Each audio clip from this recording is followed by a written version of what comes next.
We welcome you to another live edition of the Sports Box, brought to you by our sponsor, Showcase Sports in Hamilton. Showcase Sports for the elite athlete. And by our friends over at CrowdPlay. Download the free CrowdPlay app today and check them out at www.crowdplayapp.com for details. Ladies and gentlemen, it's showtime.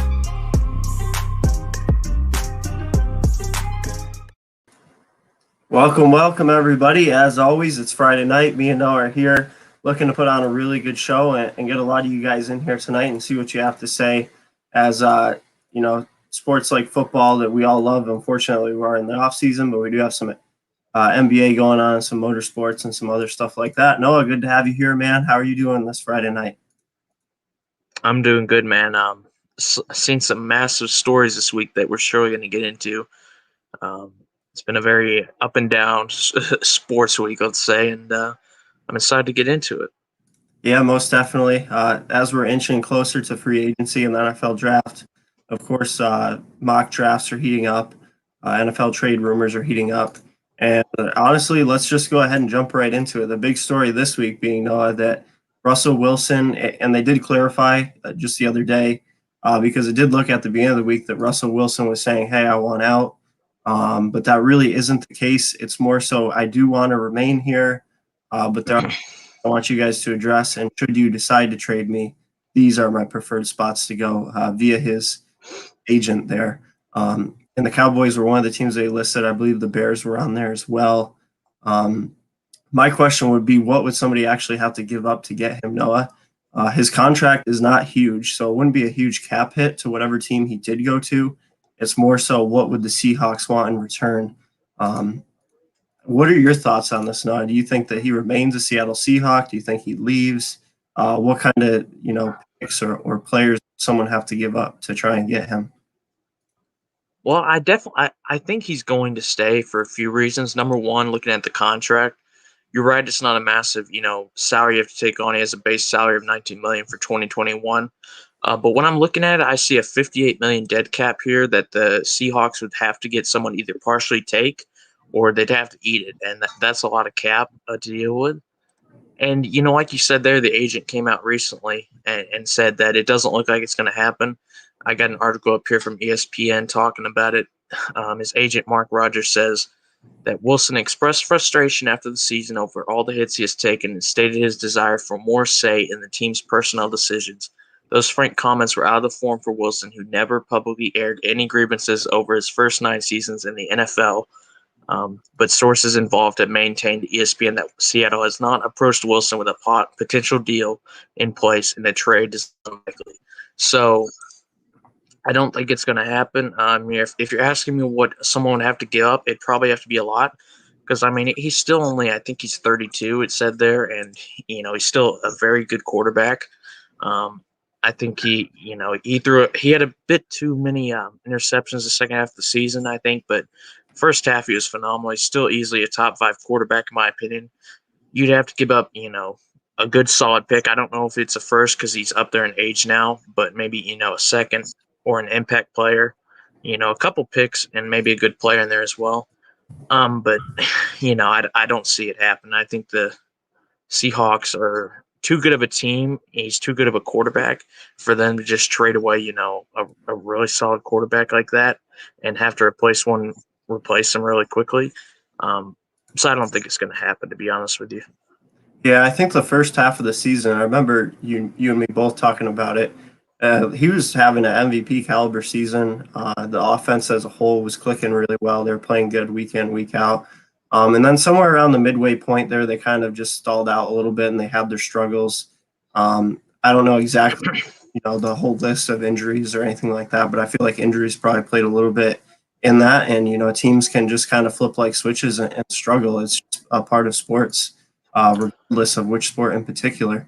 But, something interesting, I was talking to a buddy of mine who is a Seahawks fan earlier in the day today, Noah, and something that surprised me because we got on the topic of him maybe wanting a better offensive line unit, as any quarterback would. And I got looking through PFF's rankings, and actually Seattle was ranked 16th, which, like they said on the surface, doesn't sound phenomenal. They're 16th as a unit in pass blocking grade this season by PFF, but it's actually the best line ranking that he's had since he's been in Seattle, quite shockingly. So yeah, they had their struggles. He had the critique of maybe Russell's trying to hold on to the ball too long instead of just getting rid of it, because kind of become the centerpiece of that offense. Maybe he feels like every play he's got to try, create and do a little bit too much. But yeah, I feel like the offensive line can improve, but it's not terrible. So it's not going to take a lot to make the offensive line better. And maybe all they need to do is draft a guy or bring somebody in free agency to make Russell happy and, hopefully just stay healthy. I feel like that offense is probably going to rebound this year. I think that DK continues to improve. And I just think that Russell's probably going to have a pretty good season. And I got to agree, Noah, I believe that he's going to stay in Seattle, because I think that deep in his heart is where he wants to be at. He spent his career there, and I feel like it's just going to be too much for other teams to give up. I don't think that there's a team in the league that is going to give up that much for a 32-year-old quarterback when the draft has so many quarterbacks available. I don't think that there's a team that, needs somebody that badly at the quarterback position. Yeah, and I'm glad you brought up the point about the offensive line, Garth, because in my opinion, I think that might be why he's mainly frustrated. You put up the Pro Football Focus stats there. You said they were about 15th or 16th in these stats, just kind of, average. And I think the problem is that probably is the best line he's ever had. I don't think he's ever had a really good offensive line. If you go look on, Pro Football Reference or something like that, you can see all his sack numbers he had in his career. And this is a guy that is consistently mid to high 40s in the numbers of times he gets sacked. And, your friend there mentioned, maybe he's making a lot of plays when he doesn't really have to. But I think that's a mental thing because he hasn't had a good offensive line basically his whole career. He kind of has gotten that embedded into his mind, like, okay, I have to roll out of the pocket, make something out of nothing. I mean, how many plays have we seen over the years where Russell Wilson, he's getting chased by a defender and he makes something out of nothing, and it's an incredible 50-yard play or a touchdown. I think that's kind of a mentality thing there. I don't really blame him for that.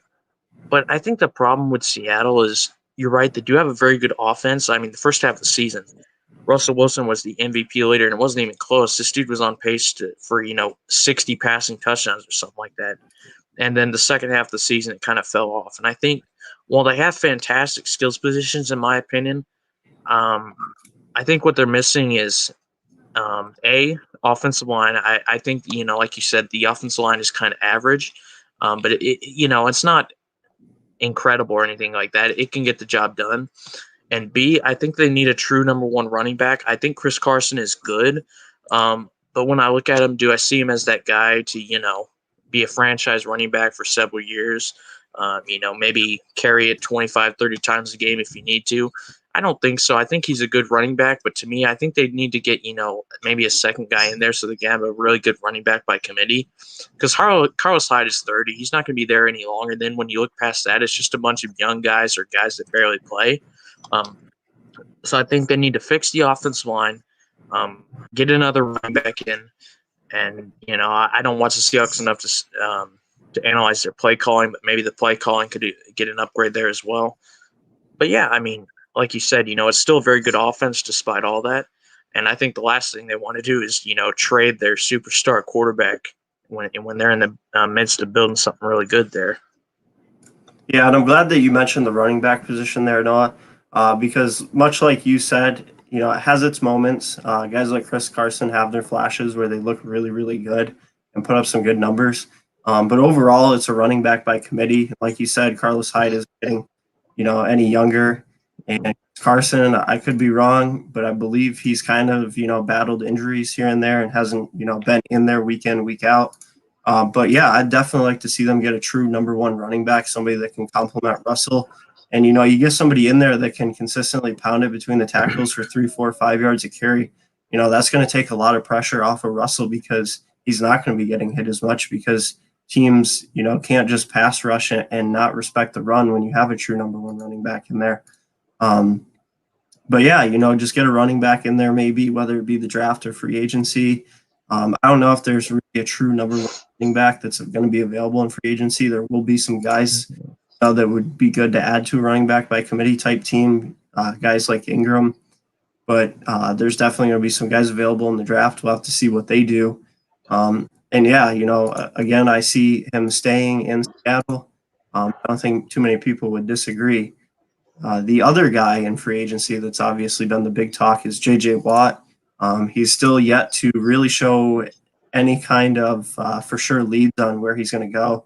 I know he said earlier in the week jokingly that, hey, I have to scroll through pages on my phone to even order dinner. You guys expect me to pick a team already? He's a guy that's not going to make his decision anytime soon, and he doesn't really have to, so I don't blame him. I know a lot of guys would really like to add him to the team. I know Mikey really wants to get him up there in Buffalo to add to that defense. But yeah, no really news on him. With that, let's talk draft for a little bit here, Noah. The big news of the week is Mel Kiper. First time ever. He said he really doesn't like to do this. He did predict some trades going down the first round of the draft, and one of them includes your team, the Atlanta Falcons. He has them trading up to the number 2 spot to take Zach Wilson out of BYU. I know we talked some on this last week, Noah, but what are your thoughts now that somebody like, Mel Kiper, who's considered a pretty good draft analyst, on that? I wouldn't put too much stock into it. I know Mel Kiper's like the main guy over there at ESPN, but he's had a lot of questionable takes over the years. I know he said that, when Marshall Faulk was in the draft, he said the Colts should take Trent Dilfer over Marshall Faulk. He also said that, he'd resign or something like that if Jimmy Clausen didn't become a great NFL quarterback. So, he's had some takes that are, less than ideal, but it is interesting what he's saying there. Would we trade up? I'm not too sure about that. And if we traded up to number 2, say, to get a quarterback, why would we take Zach Wilson? Because nothing against Zach Wilson, but if you're trading up to number 2, I'd probably take a guy like Justin Fields or something like that because, not only is he a great player, but this is a guy, he's born and bred in Georgia, man. I lived in the area where he played. I got to watch him play in high school, I'm not sure if he grew up a Falcons fan, but he knows the area well. It's a place I think he could do really well in if, given the right tools to succeed. So, we touched on the whole, would we take a quarterback thing last week? Like I said, I think, I wouldn't be like upset or anything by it, but I think we have bigger needs. But if we traded up, I wouldn't take Zach Wilson. Maybe if he gets number 4, if you want to take him at number 4. Me personally, I think if we want a quarterback, you could probably trade down and still get a pretty good quarterback, get lots of value, but I don't see us moving up. I did a little bit of research on this Fontenot guy we got from the Saints, and basically he doesn't really trade up a lot. I think if he doesn't see the guy he wants at his pick, he actually trades down, which I'm fine with because the problem with Thomas Dimitroff was that he'd often reach when he could have just traded down. So I think with Terry Fontenot, I'm going to trust his vision. I've heard Saints fans have a high opinion of him. The guy's only 40 years old, so he can be here for a long time. But, we got to, like I said last week, we got to nail this pick because, this is the most important pick we've had since we drafted Matt Ryan. We got to get it right. Yeah, and I got to agree with the fact that if you, actually did move up to number 2, you got to go with a guy like Justin Fields. I feel like if you're going up to the number 2 spot, you're trying to hit a home run there. You're going to go more high risk, high reward type player. And I feel like that's much more what you get from Justin Fields, whereas Zach Wilson's maybe more of a conservative pick where, maybe you don't expect him to start right away and you sit him behind a guy like, Matt Ryan for a few seasons or whoever, wherever he ends up going. But yeah, I think that your Falcons are probably in a very similar spot to my Chargers where they're either going to trade back or they're just going to take the best available guy on the board. So, we're going to have to see what happens there. I don't really see too many trades happening in the first round. I will say that the Patriots quarterback situation is very interesting. Are they going to bring Cam back? How confident are they in Jarrett Stidham? Or are they going to draft somebody? And I know a lot of people are saying potentially that they could trade up, to try and get their quarterback for the future. I haven't really seen too much on who reportedly Bill Belichick likes in this draft. But there's always going to be that one guy, it never fails with the Patriots now. There's always that one guy that nobody ever expects them to take. And they draft the guy and we kind of all scratch our heads at it. And then, a few seasons down the road, they end up being almost a household name because they end up performing so well. But to me, that's a really interesting situation, because I was talking to somebody earlier today on the Patriots, and they have some guys on the defensive side of the ball that are coming back next year. They're going to be a big boost.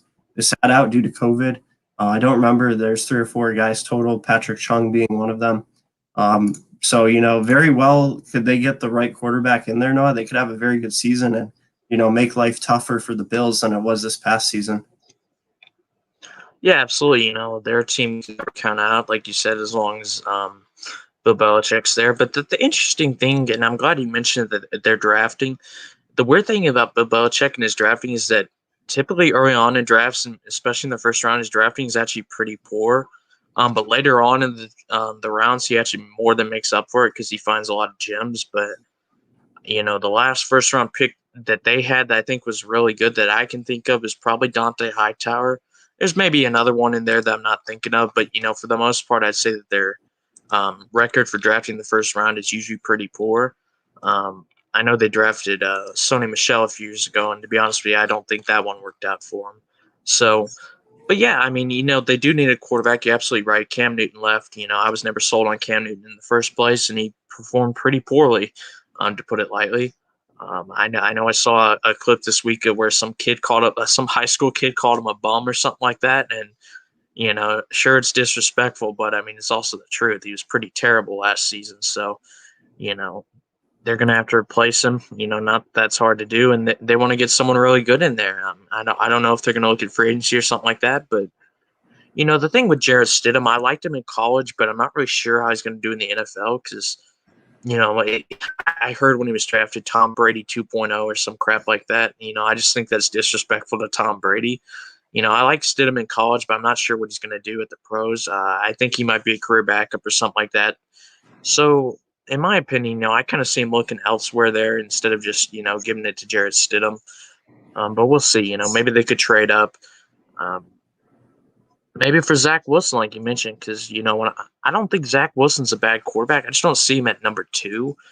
So, if we trade up, I would want to go for a guy like Fields. But, he could potentially be better than Fields. We don't know yet.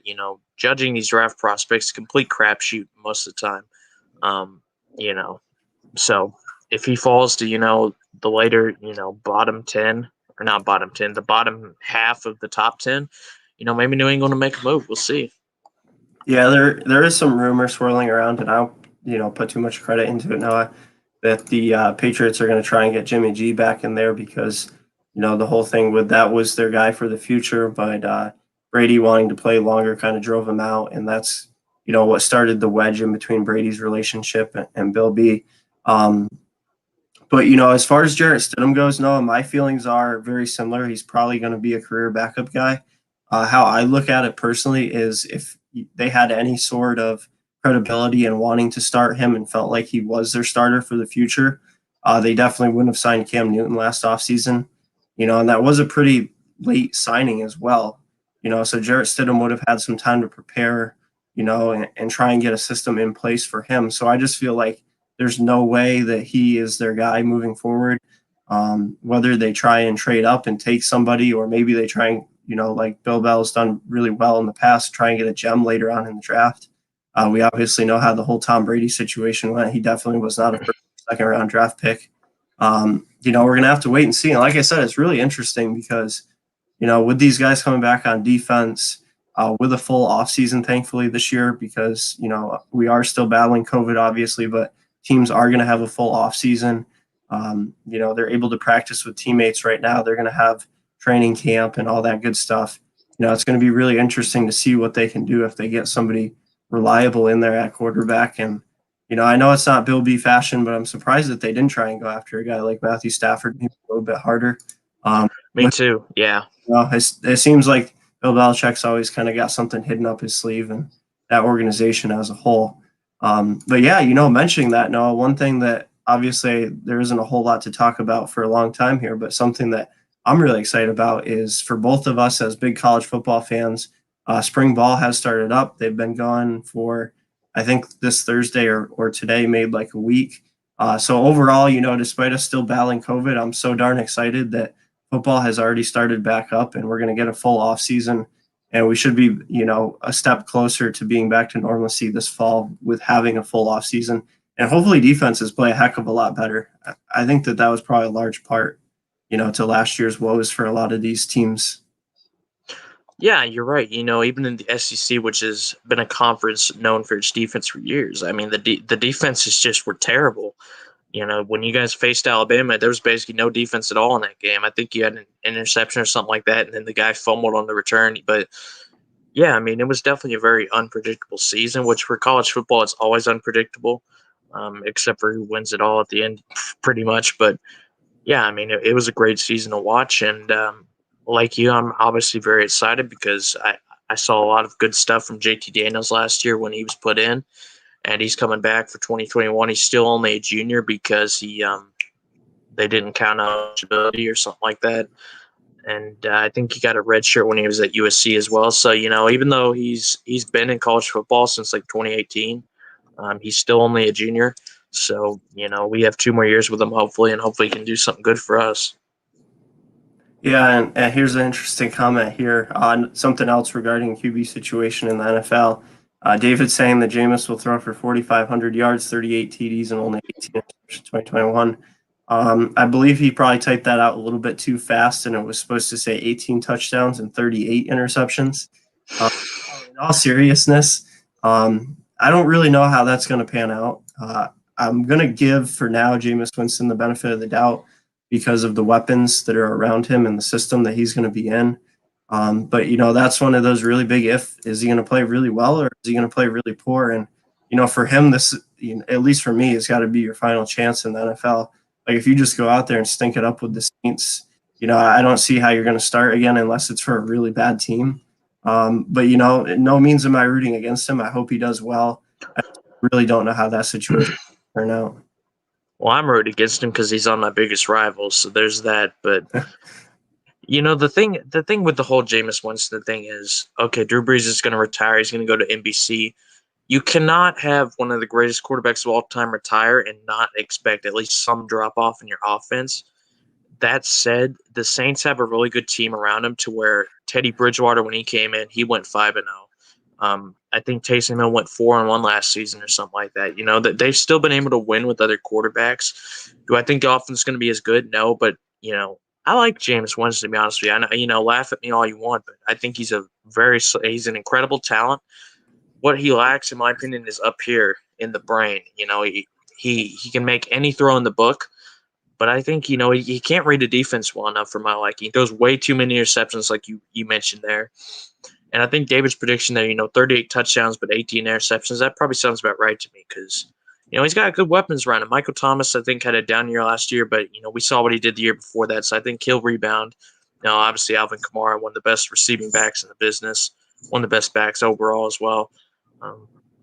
He has a lot of Adam Troutman, the young tight end they have there as well. I assume Emmanuel Sanders is coming back as well, so he has a lot of stuff to throw to that, and obviously Sean Payton, genius play caller. He's going to have a lot of opportunities to put up numbers. And, I hate to say that because I hate the Saints, but, he has a lot of talent. And if Sean Payton can make it so he can cut down on those turnovers a bit, their offense will still be very good. Yeah, I think, it's definitely going to open up the playbook for them because, unfortunately, one thing that does go as you age as NFL quarterback is the arm. Don't get me wrong, by no means did Drew Brees look like he had a weak arm out there, but obviously Jameis is going to be able to, open up the field, throw it over the top a little bit better than Drew Brees could have, with him getting up there in age. So I think that that's definitely going to help. And I'd like to see them add a deep threat in the draft. We're in free agency. Emmanuel Sanders may get re-signed. I don't know. We'll have to see what happens with him. But, you're just going to want somebody to be able to go over the top and catch some deep bombs from Jameis. Would be interesting to see what happens if Tampa doesn't re-sign Godwin and lock him down. He's going to be a good addition to any team and definitely a deep threat guy there. But yeah, Sean Payton, obviously offensive genius. Jameis Winston's going to have every opportunity in the world, to have a good year. Thankfully, we did steal their offensive coordinator Lombardi from them. Really excited to, have him work a whole offseason with Justin Herbert because I think that's going to be huge for Justin Herbert's development. And I think the play calling overall for the Chargers is going to be a lot better this season, Noah. as we did have Shane Steichen, a guy who got promoted from QB coach with no OC experience. I felt he played really conservative. And, Justin Herbert obviously played very well, but I feel like if the play calling was a little bit more aggressive, he probably would have had a couple more wins and, maybe a little bit better of numbers. But yeah, honestly, free agency is going to be really exciting because there's so many good players with the potential to move and shuffle around the league. I don't know. No, I'm really excited for Justin Herbert now that I got talking about him. What's kind of your thoughts with him and this new offensive coordinator coming in? Well, I think it would only help, like you mentioned there with Shane Steichen. Nothing against him. He tried his best, but like you said, this is a guy that had absolutely no OC experience. He's very young. I'm not sure how young, but he's very inexperienced in coaching. With them bringing in Joe Lombardi, this is a guy who's been in the NFL for forever. I don't have the exact career up here. I can look it up real quick. I know he's been here for a long time, and yeah, I mean, he's been coaching since 1996. When he started at Dayton in the NFL, he's been here since 2006. Funny enough, he was a defensive assistant on the Falcons. So he's been an offensive coach ever since 2007, which funny enough was also with the Saints. So this is a guy who has a lot of experience with working with quarterbacks like Drew Brees. He's been an offensive coordinator for the Lions, Matthew Stafford, and they returned to the Saints. So I mean, he has dealt with a lot of talent. He's dealt with two really talented quarterbacks, and I think that'll help the offense. But it's the same thing with the Chargers. They can upgrade the OC. They have good skills positions. I think they still need, like we mentioned a few weeks ago, they still need another running back in there to go with Austin Eckler. But the main problem has always been the offensive line, and that's the key thing they have to fix because it doesn't matter. You can have the best play caller in the world, all the best weapons. It'll help a little bit, but if you don't have a good offensive line, you're still not going to be able to win anything because you need to be able to win the battle at the line of scrimmage. That's where games are won and lost, plain and simply. It helps obviously your passing game, but you need to be able to establish the run, which in turn helps you establish the play action. It's kind of like a circle. Offensive line helps this and this and this and this, and it just keeps going on. So they have to fix that.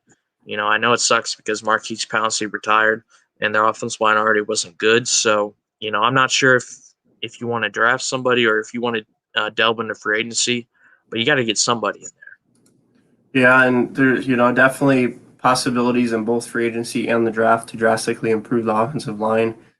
Me personally, there's a few guys out there I'd like us to sign for sure.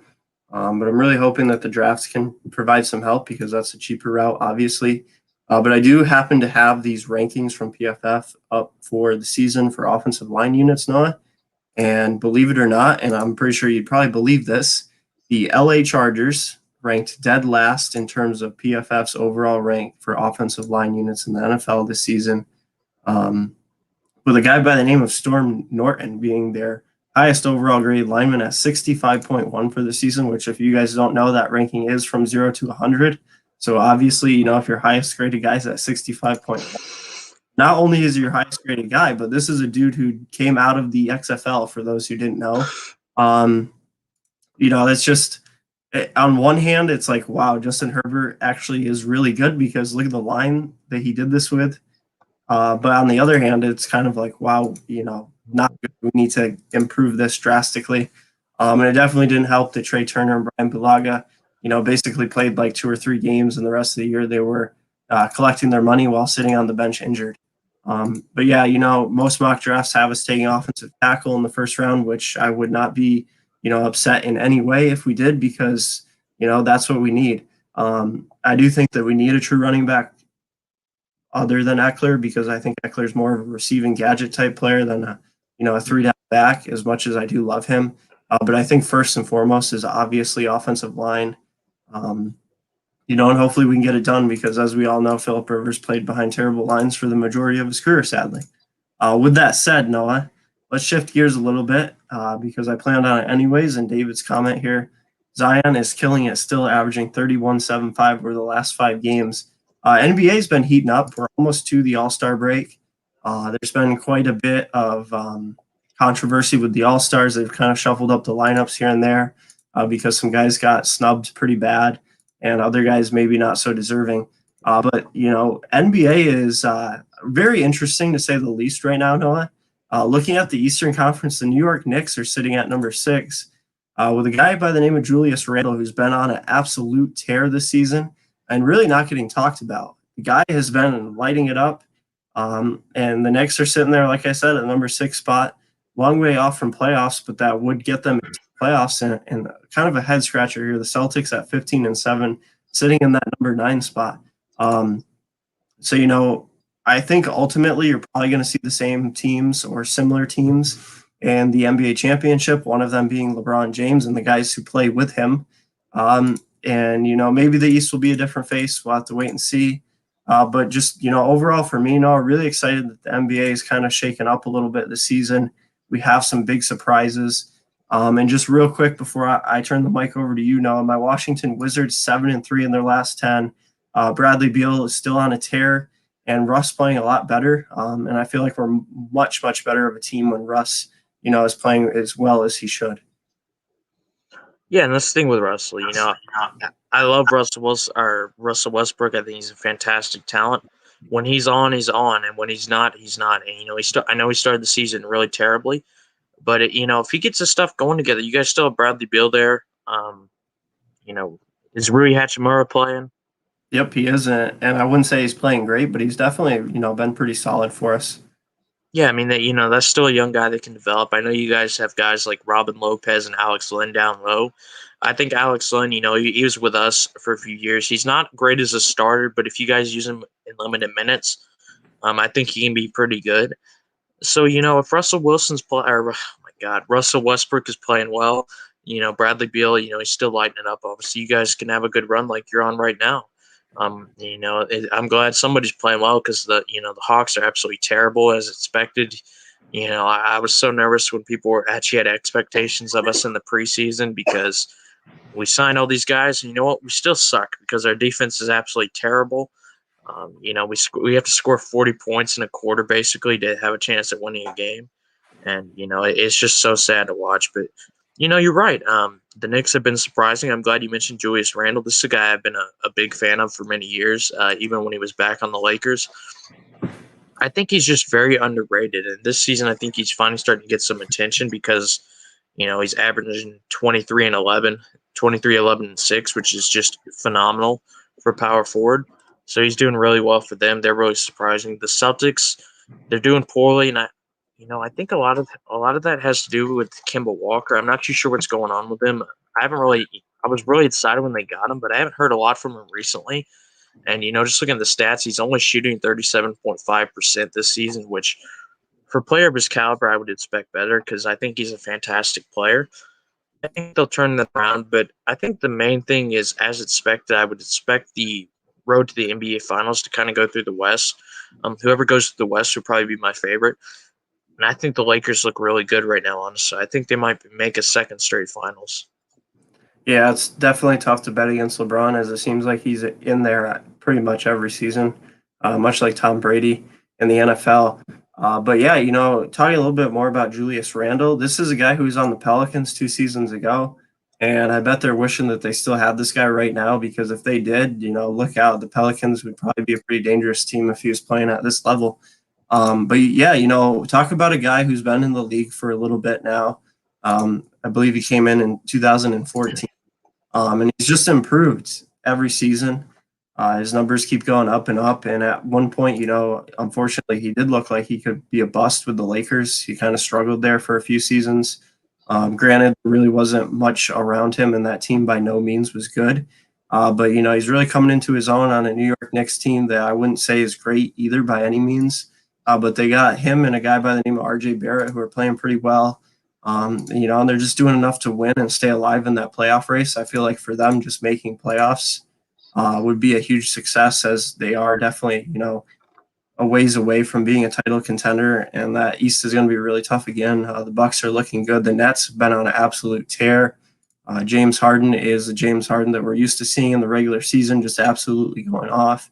And Kyrie is playing well as well. He's kind of reminded me of when he was on that Cavs team with LeBron. He's kind of come back. He's focused. He's playing well, and we don't see him in the negative light in the media, and that's always a good thing for him. I think that he's probably a little bit more focused on basketball right now, and it's just working for the Nets. Um, and then on the Western side of things, the Pelicans, unfortunately, are sitting at number 11. They're still outside playoffs, and the Jazz are still atop the West. And the Suns, Mike Bradley's team, the Phoenix Suns, Devin Booker, they've been playing really well, Noah.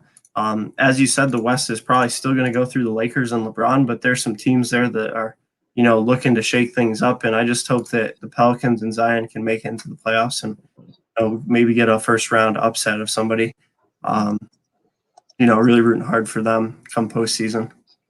Yeah, I'm too, because obviously I'm a big fan of Zion, and yeah, this season is crazy. There's been a lot of surprising teams. Like, I don't think anyone expected the Jazz to be 26-6 with the best record in the NBA, leading the Western Conference. I don't think anyone would have expected the Phoenix Suns to be fourth in the West right now with a 20-11 record.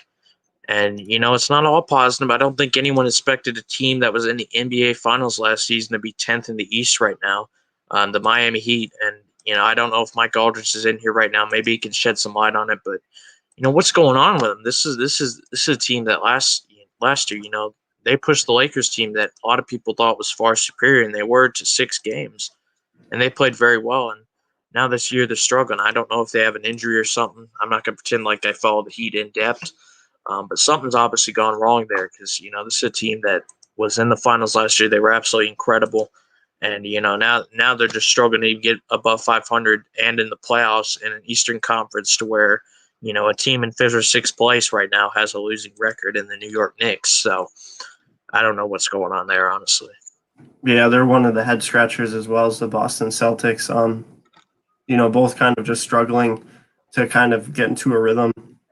I think it's kind of offensive struggles.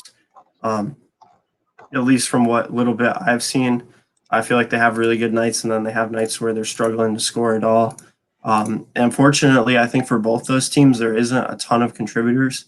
Obviously, in the Heat, you have Jimmy Butler and Tyler Herro and a couple other guys there, but I don't think that you have a team top to bottom with a lot of guys who score a lot of points on a nightly basis.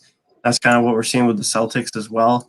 It's kind of mostly been Tatum and Brown, and when they struggle, the whole team struggles really badly.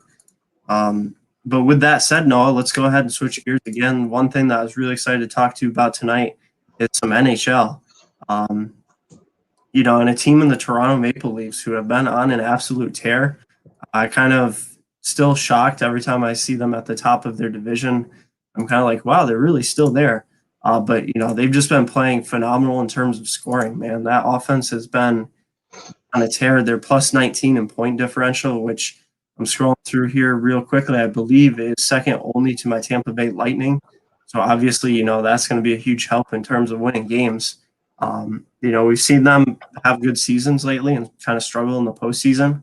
But I think that they're probably looking a little bit better so far this season than in years recent, Noah. What are some of your thoughts on them so far? Well, I've been really surprised with them. Obviously I didn't expect them to be leading their division. I thought it would be a fight between them and the Oilers, but they're kind of running away with it right now because the Oilers, they're 4 points behind the Maple Leafs, but the Maple Leafs have a game in hand. I think the main thing with the Leafs, and like you mentioned, they have a fantastic offense. Austin Matthews, Mitch Marner, guys like this, they're absolutely going off. John Tavares, he's doing well leading the second unit. And then they have good depth, like, guys like William Nylander and Zach Hyman. My main thing with the Maple Leafs, and it's been the problem for years, is what can you expect from their defense? Because, they have some good players, like I think Morgan Riley's a good defenseman. I think Jake Muzzin was a good trade, but consistently in the playoffs for years, they've had these good offenses, but then when they get to the playoffs, their defense lets them down. And I think they lack that physical edge as well, because when they play a team like the Bruins that, checks hard and gets in your face, they tend to struggle to deal with that. So, I think it's impressive what they're doing in the regular season. I'd also be a little bit, cautious about it because I've seen them do really well before. And then when they get the playoffs, they struggle because their defense and a little bit of that, lack of physicality, like grinders or enforcers, stuff like that. But, obviously they're doing well, and their talent will get them to the playoffs very easily. We'll see what happens for them. I'm rooting for them because I actually really love Austin Matthews as a player, and they have a lot of players I like. I know a few Maple Leaf fans, and I get on pretty well with all of them.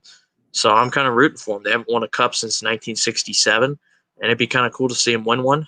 But we'll see what happens. These playoffs are going to be insane. The Panthers are still ahead of your Lightning as well, which I'm surprised by.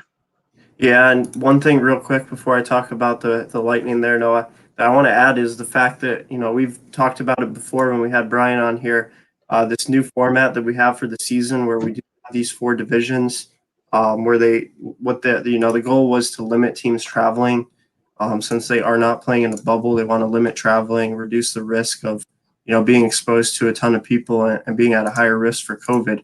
Where I'm getting at with that is the fact that these teams are traveling much less and much less frequent than they normally would be. So I feel like overall that helps teams be a lot healthier, a lot fresher. These guys aren't on these long away stretches where they're traveling all over the country for weeks at a time, and the toll of that really beats up on them. So I feel like that's definitely helping a lot of these teams that have really high-powered offenses like the Maple Leafs. I will say, at the same time, because of the format that we haven't seen them play a team like the Bruins, that's very physical on the defensive side. The kind that they struggled with, much like my Lightning did before this past postseason. So, obviously we're going to have to wait till the playoffs to see what happens there.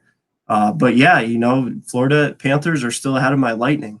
They're at 13-4. What an impressive season so far by them. Like I said last week, I'm not really shocked because last regular season they played really well too. It was more so, once they got into the bubble and they didn't even make the playoffs. But, when I look at these divisions, Noah, that Central Division is playing really well, the top 4 or 5 teams. Kind of surprised to see Chicago there at number 3, 11-6. Like I'm, nothing against Mike Bradley, that's his team, but I'm really shocked to see them right there. But, I hope they keep it up. A team that, for reasons of Patrick Kane, I do root for a little bit. Hurricanes playing really tough. After that, it kind of does drop off. Detroit, obviously, nobody really expect them to have a good year. They need a lot of pieces there. But I definitely expected Dallas and Nashville to be playing a little bit better. 2 teams who made some noise in the playoffs this past season.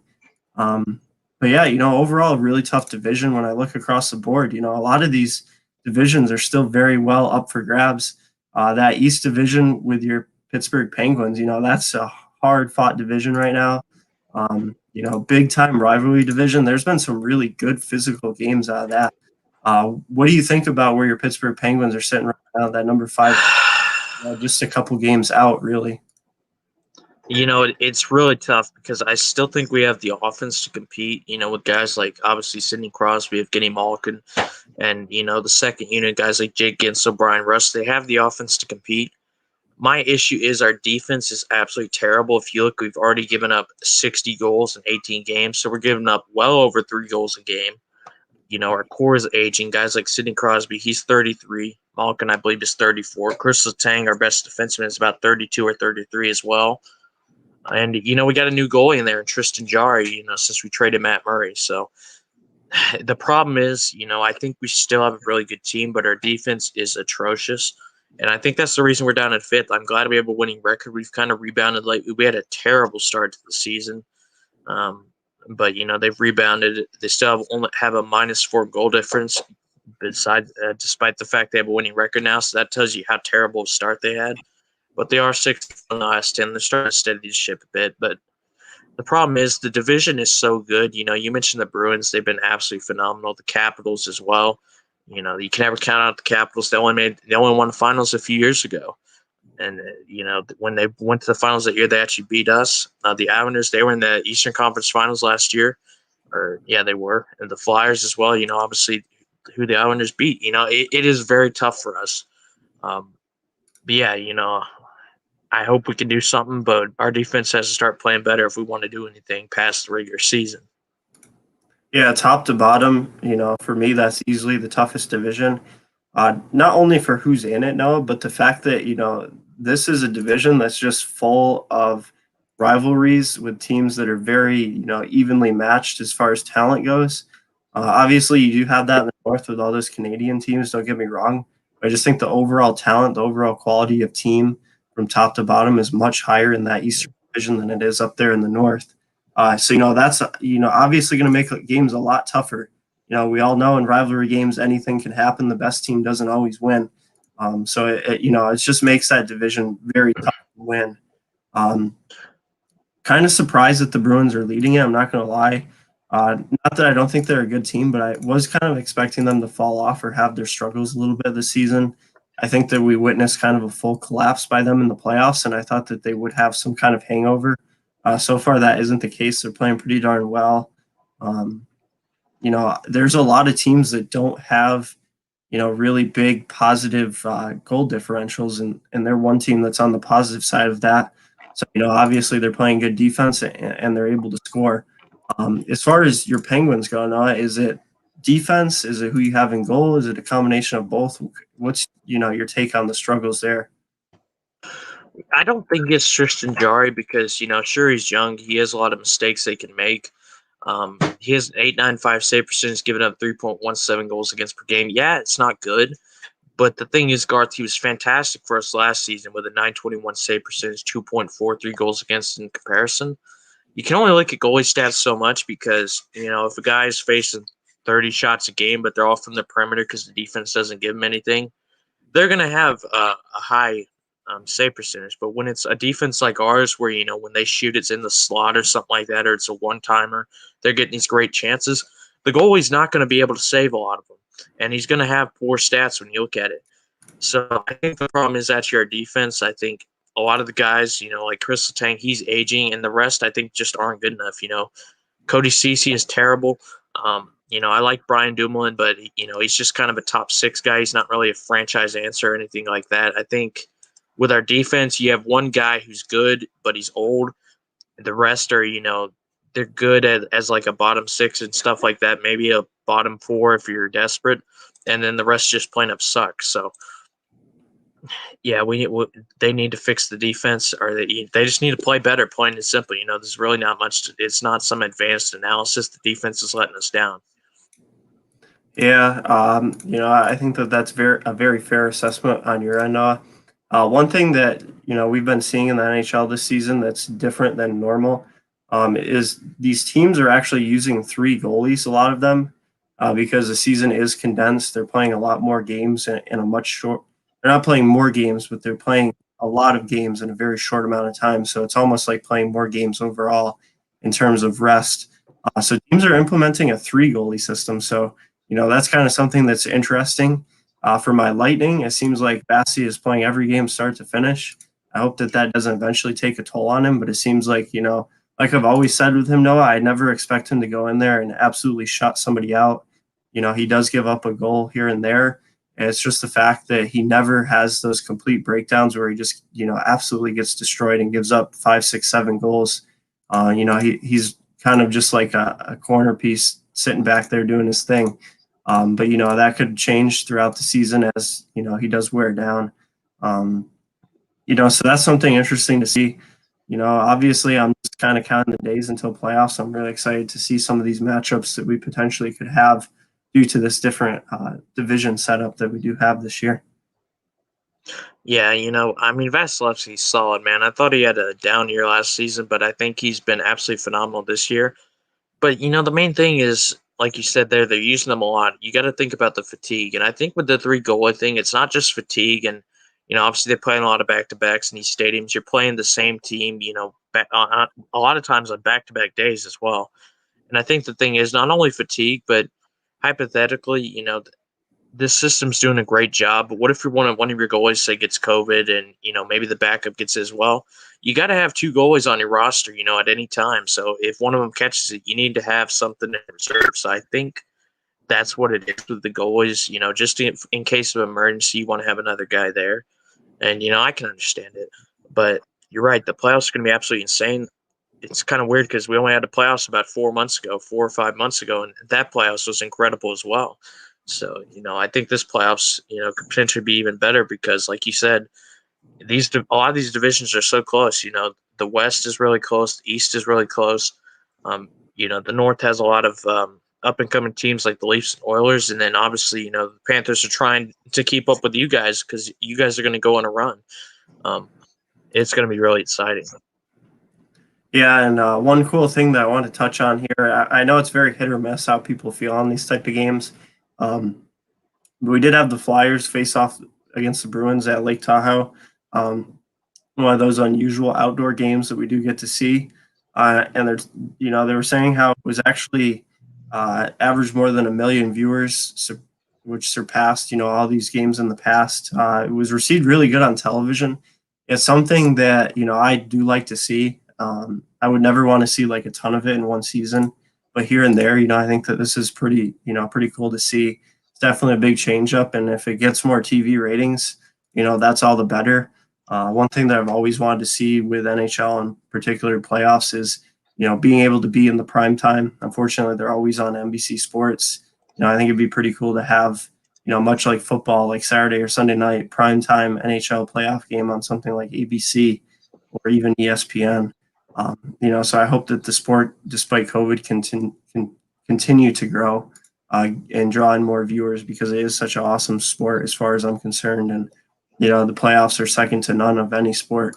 But yeah, what's kind of your thoughts on those outdoor games and these really cool venues that we get to see? I actually really like them, Garth. Obviously the Winter Classic got canceled this year, but I think the main thing about the outdoor games is the Winter Classic that the NHL um, holds every year. Excuse me, and you're right. I think it's key for advertisement. Like you said, that there's very high viewer numbers there, and they're playing in these marquee places. I know they've done it at Yankee Stadium and stuff like that. And I think it's an opportunity for potentially fans of another sport who see, oh, this team's playing at Yankee Stadium.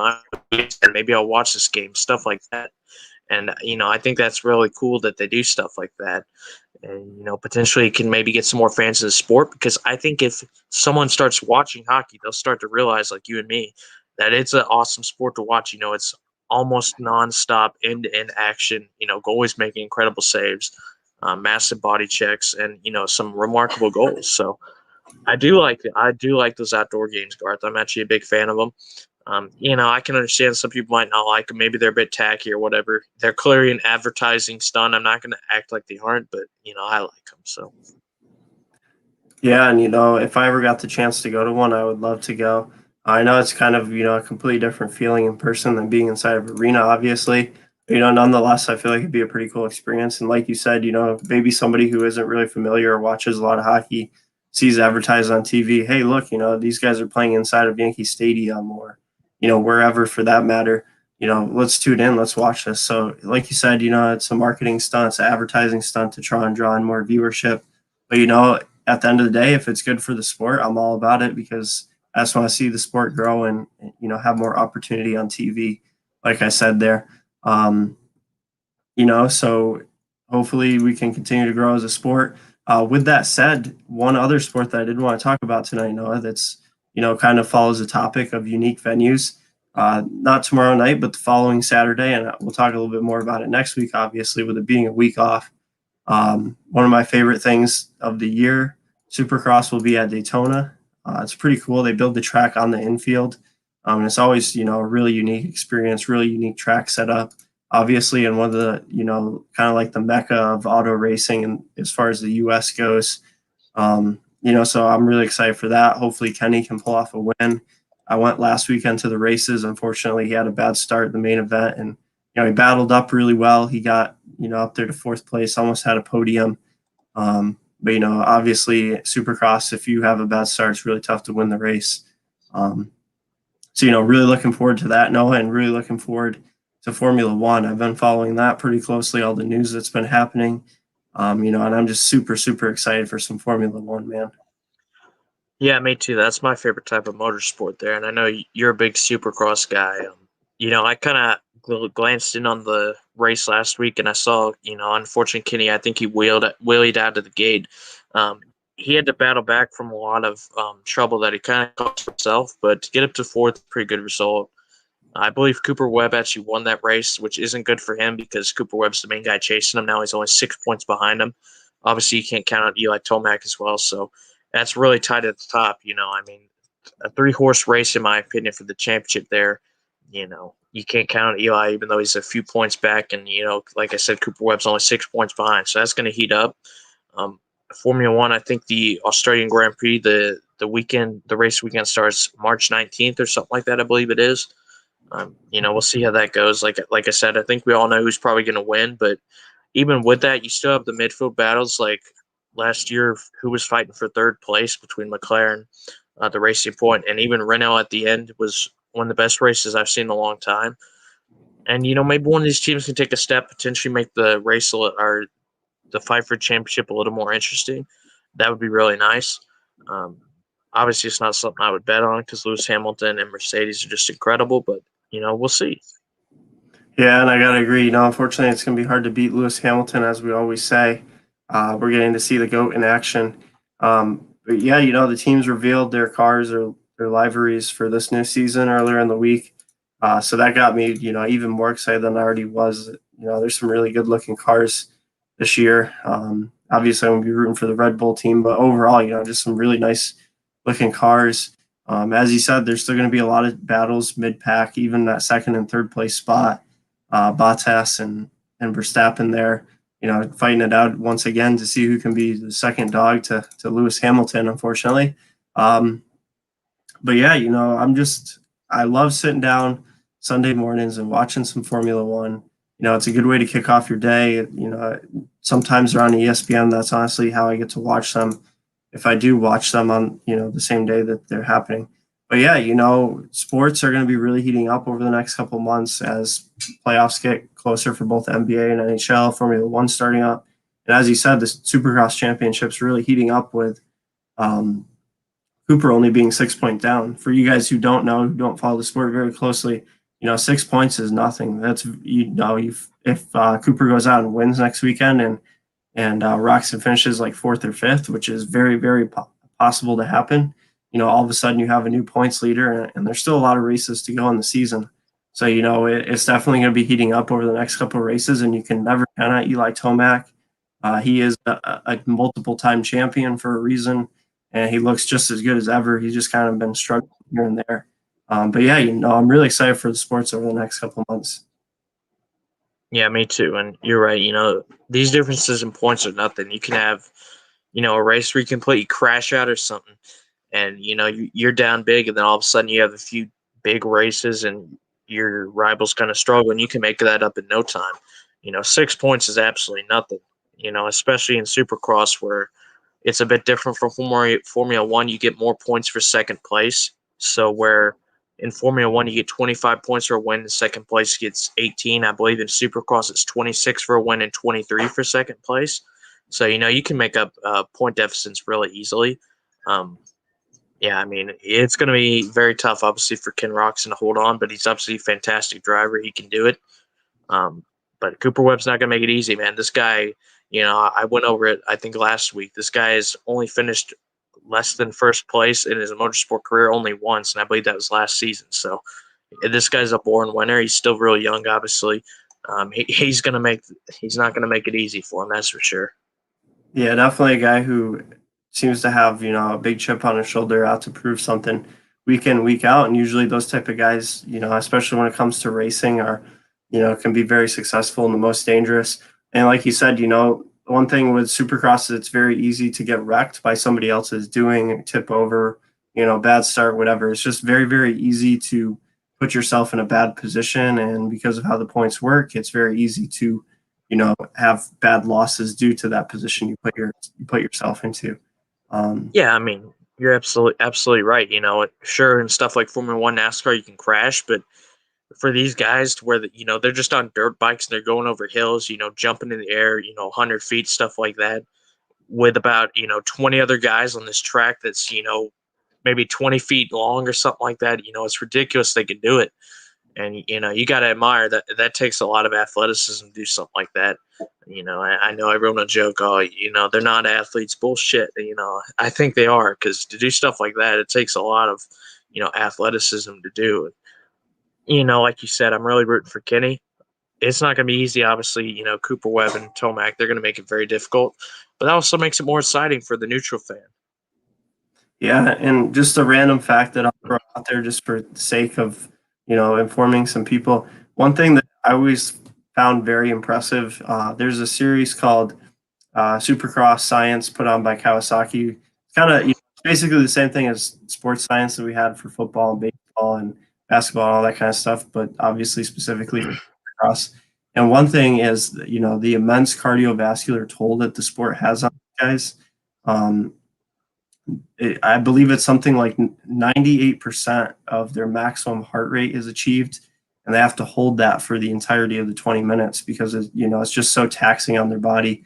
Obviously it's very tough physical because you're on a motorcycle and hitting huge jumps and bumps and getting banged into by all the other guys out there.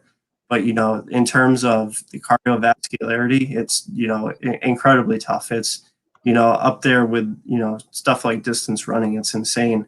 And sadly, it's not a super big following for sports. It's not like the NFL or anything like that. So sadly, there's a lot of people that, don't really have any idea of the intensity of the sport. But, hats off to these guys because like you said, no, it's definitely not easy by any means.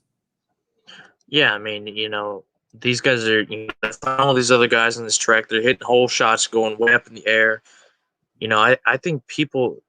Hang on. Another random fact: Pittsburgh is the only city where all the major sports teams, MLB, NHL, NFL, have the same colors, black and gold. Yeah, it is actually.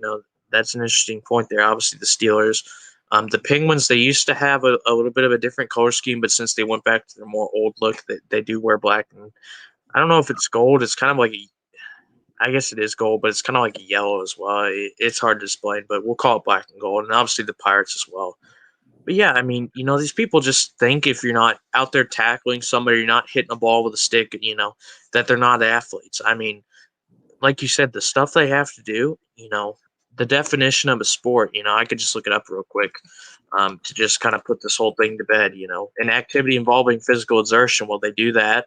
And an individual or team competes against another, they do that. And it's for entertainment, they do that. So, I mean, how is this not a sport? How are they not athletes, You might as well, if you're going to say, they're not athletes, you might as well just say, I don't know what I'm talking about because it'd be more clear than what you're saying right there. But yeah, I mean, it's just incredible what they can do, all that exertion that goes on their body, the G's, the gravitational force, especially in Formula One, it's on their neck. You have to do specific neck exercises so that you don't literally, die because you're in this car that's going 200 miles an hour, sometimes more. That takes a lot of strength to do. And if you don't do it, you're going to be in a bad place. Yeah, I feel like certain sports, like obviously people grew up and whether have been on a team or in gym class or whatever, they played baseball or softball or played football, whether it was tackle or flag, whatever. They have experience. They know that hey, sports aren't easy by any means. But stuff like Supercross or Formula One, obviously, we're not waking up every day and going out and driving a Formula One car or lining up with 30 other guys in a stadium to go race around this track where you're jumping like 100 feet lengthwise and going 50, 60 feet up in the air sometimes on some of these really big jumps. So we can't really quite grasp it if we haven't experienced it. Obviously, I've never raced at a professional level, but I do have quite a bit of experience racing, riding dirt bikes for fun. And I will say that not only is it physically tough, but mentally. When you just look at this jump and there's nothing except the ground in between you and the landing, and it's like 100 feet, mentally, it's very hard to say to yourself, hey, I'm going to get out there and hit that at like 40 miles an hour to make that. And if I don't make it, I'm going to be, really badly hurt more than likely.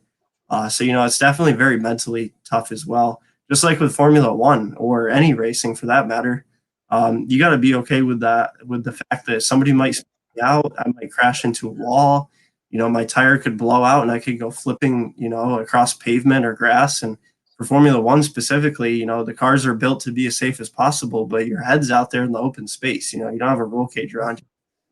So I just think that a lot of times due to lack of insight and obviously experience, like I said, it's very easy for some people to pass judgment on sports like that. I hope that we can all just kind of take a step back and, try to gain some perspective on it. It's incredibly impressive. Yeah, and not only is it physically demanding, which everyone can get, but like you said, the mental toll it takes.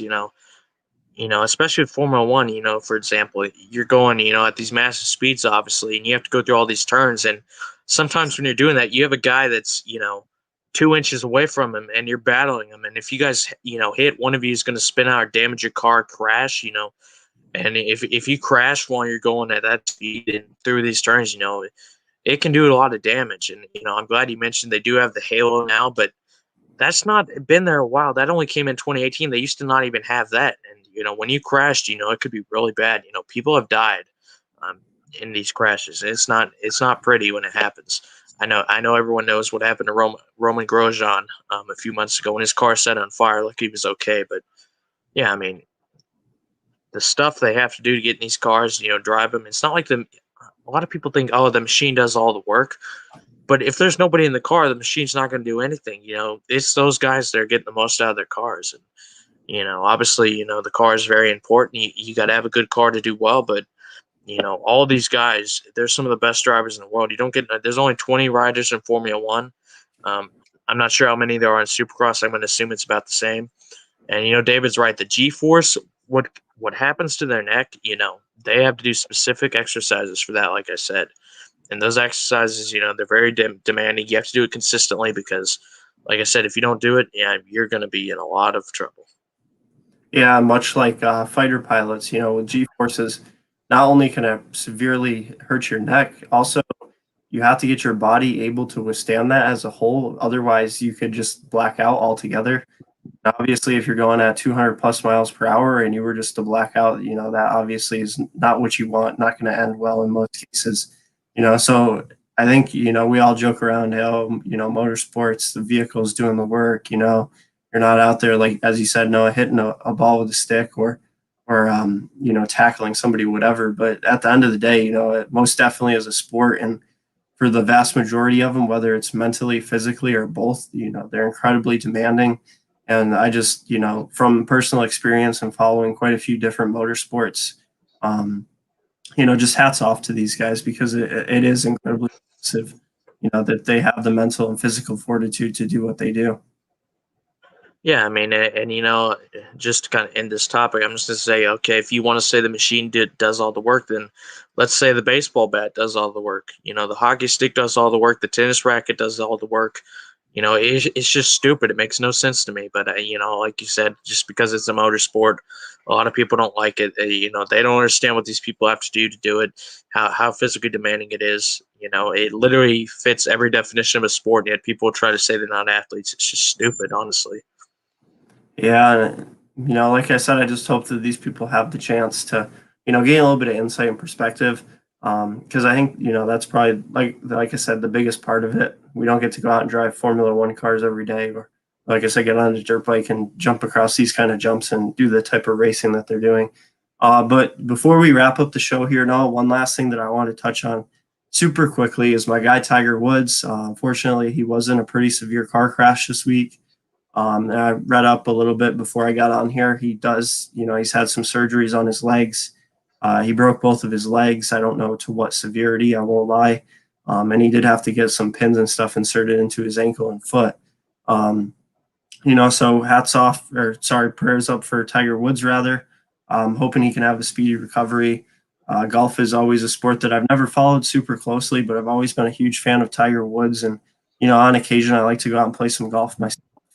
I just wish the best for him. Stuff like that is never easy to overcome, especially when you're an athlete and, your job and career is potentially on the line due to it.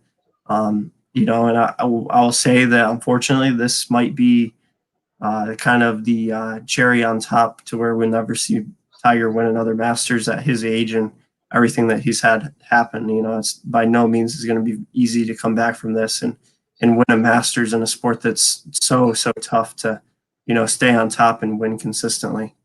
So best of wishes to him, Noah. Yeah, I mean, I got to say the exact same, man. Coincidentally enough, I was actually out when I saw the news about this. It was breaking news at the time, and I saw the footage of his car, and it's turned over. The glass is smashed. Thank God. Luckily, obviously terrible situation. He was the only one involved, and no one else, got hurt or potentially killed. Because, like you said, he broke both his legs. this is a guy that's already been through a lot physically. He's had so many back surgeries. To even be able to play at this, or play golf at this point, is remarkable. And, I'm not going to pretend like it's a sport. I follow religiously or anything like that. I don't even like it, but I got all the respect for him because he's one of the greatest golfers ever, if not the best. He's up there with Jack Nicklaus. Terrible situation. I'm glad he's okay, and he's been through a lot. So if anyone can recover from it, it's him. But like you said, unfortunately, it's not looking good. Yeah, unfortunately, he'd probably make a comeback to golf. We probably will see him play again, is my take on it. I just don't know if we'll ever see him win another, major event again, because it's already, tough enough when you're fully healthy and not battling any kind of injuries. But, if it is the end, at least he had the career he did have. Early on, he was absolutely dominant. LeBron, like Tom Brady, where it just seemed like he was, almost always winning, and he was clearly above the rest of the field. So best of wishes to him. With that said, Noah, unless there's anything that we missed that you really wanted to mention, we're going to go ahead and wrap it up here, guys. I got to get myself to bed for some work in the morning, unfortunately. But, great show. Loved having all of you guys here, as always. Glad to have you on here with me, Noah, as well. Yeah, man, great as usual. Just best wishes to him. I know he won that Masters about 2 years ago. It was a big comeback, so we'll see if he can do another comeback potentially. Maybe it's just the pessimist in me. I'm not too optimistic, but like you said, like I said, if anyone can do it, he can. And another great show again. We're continuing to improve. Loyal fans are really rewarding to do. We even got our own, intro music now and stuff like that. And we're even on the Sports Box graphic thing they do at the start. So, I'm really happy about that. And, I look forward to doing it every week. We're going to do even better next week. And sports are heating up. The off season's obviously, and the playoffs are coming thick and fast as well. I look forward to doing more shows with you, dude. Yeah, you and me both. And as you said, things are slowly starting to heat up. Free agency is starting up soon. Obviously, the NFL draft is coming, and playoffs, and MLB will be starting up as well. So, right now we're kind of in that period where we have sports, but not to the extent that we're used to. There isn't huge breaking headlines. There's just, some good bits of news here and there. And obviously, just as things progress and heat up, we'll have even more stuff to talk to you guys about, and be able to put on bigger and better shows for you guys. So, as always, we're going to be looking forward to the future here. Really excited to be a part of, the Sports Box. It's growing. It's getting bigger and bigger. They're adding more shows, and, just a great bunch of guys. And me and Noah, I know, are both very grateful and thankful to have this opportunity to be on here to, talk some sports with you guys. Absolutely, man. Big shout out to them. Big shout out to Brian, just giving us the platform. And, like we said, we want to continue growing it, potentially do it as a little side career for us. That'd be awesome to do. It's just awesome, isn't it? Most definitely. And as I always say, guys, make sure you check out the Sports Box if you haven't already. Go over to our Sweet Tea page on Facebook. Give us a like, give us a share, get us out there to your friends. We want to be able to reach and talk to more and more of you guys every single week. And as always, we loved having you here tonight. Thank you for joining me, Noah. We'll see you guys again next Friday night. Great show tonight. Have a good week, guys.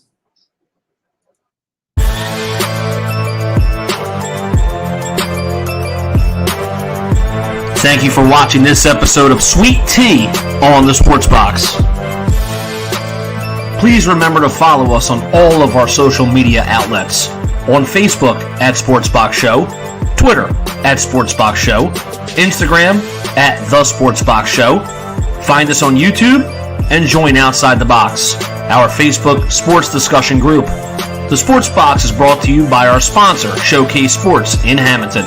Showcase Sports for the elite athlete. And also our friends over at CrowdPlay. Download the free CrowdPlay app today and use promo code THEBOX at sign up for 10 free points. Thank you for joining us.